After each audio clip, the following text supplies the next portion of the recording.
The Bible wasn't written all at once. It came together gradually, over centuries, through a process of writing, copying, sharing, and recognizing which texts were truly inspired. The Old Testament. Most of the Old Testament was written between 1400 and 400 BC. Those were the sacred scriptures of ancient Israel, books of law, history, poetry, and prophecy. By the time of Jesus, there was general agreement among Jews about the law and the prophets, but some disagreement about other writings. In Judea, Jews used a shorter Hebrew collection. In Alexandria, Jews used the Septuagint, a Greek translation that included books like Wisdom and 1 and 2 Maccabees. Early Christians adopted the Septuagint, which is why Catholic and Orthodox Bibles include those extra books, now called the Deuterocanonical books.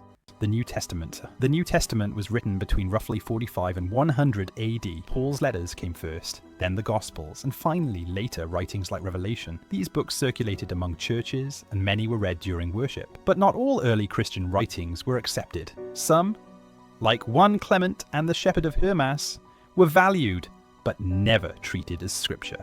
Others, like the Gospel of Thomas, were rejected because they didn't match apostolic teaching. Over time, the early church used 3 main tests to recognize a book as scripture. 1. Was it written by an apostle or close associate? 2. Did it agree with the gospel handed down from the apostles? 3. Was it already being used by churches across the Christian world? By the late 2nd century, most churches were using the same core books we now call the New Testament. This canon was affirmed at regional councils like Hippo in 393, and Carthage in 397.